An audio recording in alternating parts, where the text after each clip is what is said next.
Hello all. Today, let's look at one interesting application of project management. The biggest project of most of our lives, a marriage.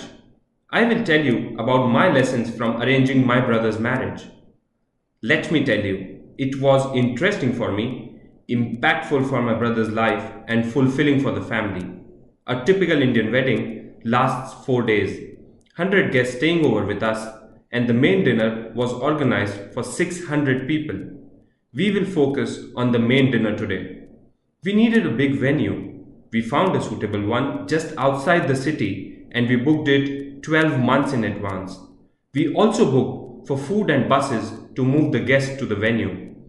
To manage variations at the last minute, we used buffering and contracted 620 guests for dinner and for transportation.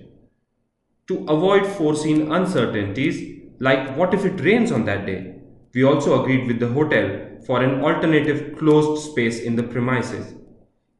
But we couldn't deploy strategic buffers, like postponing since the date of dinner was fixed and invitations sent.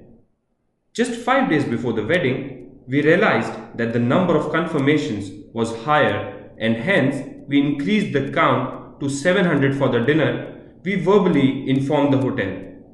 Now, let's jump into the interesting part, the day of wedding dinner.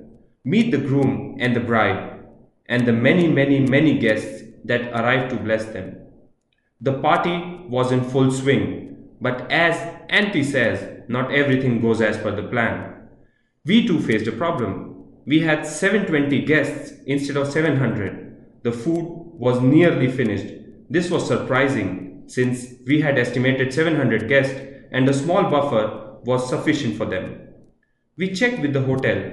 They had planned for only 600 instead of the revised 700 requirement we had shared.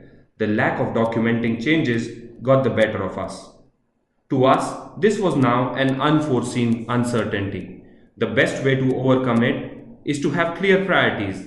Ours was to provide the best experience to the guests irrespective of the budget. Since we had managed our relationship well with the hotel, he was more than happy to help us arrange the food. He quickly checked with his contacts and got more food arranged. The dinner went off well and the couple, of course, happily got married. We learned a lot of lessons. 1. Variations are easier to manage with if you plan them well and build on experience. Buffers, useful if placed well. Documentation, helpful if regularly updated. I should have concentrated specifically on managing the dinner instead of multiple activities. For unforeseen uncertainties, have good relationships with stakeholders, set priorities right, and hope they don't happen. Thank you.